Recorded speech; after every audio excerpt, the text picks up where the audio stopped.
নমস্কার আপনাদের সবাইকে। শুভেন্দু অধিকারী 2013 সালে নেতাজি ইন্ডোর স্টেডিয়ামে মমতা বন্দ্যোপাধ্যায় বেকার যুবক যুবতীদেরকে নিয়ে একটা বার্তা তিনি রেখেছিলেন। আজকে শুভেন্দু অধিকারী এতটাই নীচ হয়ে গেছে, এতটাই ওনার বুদ্ধি বিকাশ লোপ পাচ্ছে যে শুভেন্দু অধিকারী এখন মানুষকে দেখাচ্ছে 2013 সালের ভিডিও, অথচ আমরা সাধারণ নাগরিক হিসেবে জানি যে শুভেন্দু অধিকারী যে 2013 সালের ভিডিওটা মানুষের সামনে তুলে ধরছে, তখন শুভেন্দু অধিকারী ওই সময় তৃণমূল কংগ্রেসের ছিল।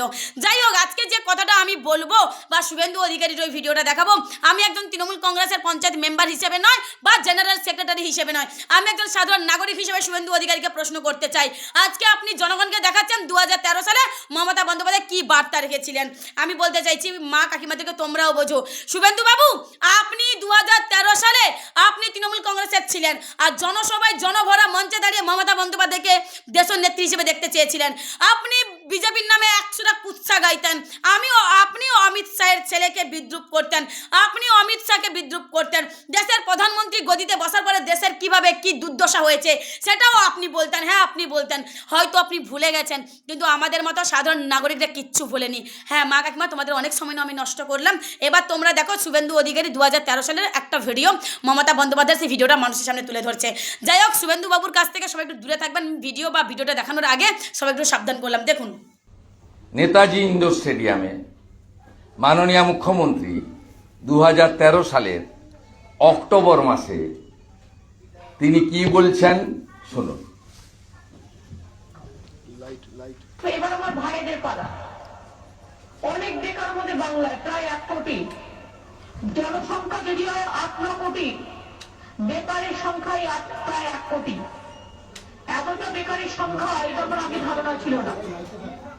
কেউ বলছে কেন টাকা দেওয়া হবে বেকার ভাতা, আর বেকার ভাতা না, এটা ওদের একটা হাত খরচ, একটু সহায়তা। দেখলেন তো, জানি যে ভিডিওটা অনেকটা বড়, আমি শুধু জাস্ট শুভেন্দু অধিকারী কয়েকটা কথা এবং 2013 সালে মমতা বন্দ্যোপাধ্যায় কি বলেছিল সেই ভিডিওটা আপনাদেরকে দেখালাম। তা আমি একটা কথা বলতে চাইছি শুভেন্দু অধিকারীকে, বা তাই আর সবাইকে আমি একটা কথা বলতে চাইছি, শুভেন্দু অধিকারী থেকে অত্যন্ত আপনারা দূরে থাকবেন। কারণ এই মানুষটা তৃণমূলে থেকে বিজেপিকে বিদ্রুপ করেছিল, এই মানুষটা তৃণমূলে থেকে মমতা বন্দ্যোপাধ্যায়কে দেশের নেত্রী হিসেবে দেখতে চেয়েছিল। সেটা তো আমি আপনাদেরকে ভিডিওতেও দেখালাম। এক ঝলকে 10 বা 15 সেকেন্ডের মতো আপনারা দেখুন শুভেন্দু অধিকারী কিভাবে তৃণমূলে থেকে বিজেপিকে বিদ্রুপ করেছিল এবং মমতা বন্দ্যোপাধ্যায়ের সত্যতা মানুষের সামনে তুলে ধরেছিল। দেখুন, আর বিজেপি কিভাবে মানুষের সঙ্গে বেইমানি করেছে সেগুলোও বলেছে। এই শুভেন্দু অধিকারী, যে শুভেন্দু অধিকারী 2013 সালে মানুষকে দেখাচ্ছে। আমরা দেখতে চাই, আরে ভাই ভোটে কোনোদিন দিতে পারবে না, দুটো চারটা চাংড়া বিহার থেকে আনা মাল।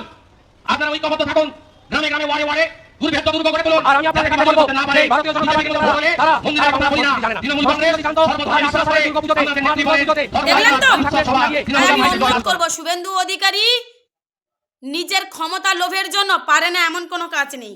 আর সবথেকে বেশি যদি কাউকে ঠকে থাকে সেটা হচ্ছে হিন্দুকে শুভেন্দু অধিকারী ঠকাচ্ছে। তাই সমস্ত হিন্দু জাতিকে বলবো, মা কাকিমাদেরকে শুভেন্দু অধিকারী থেকে দূরে থাকো।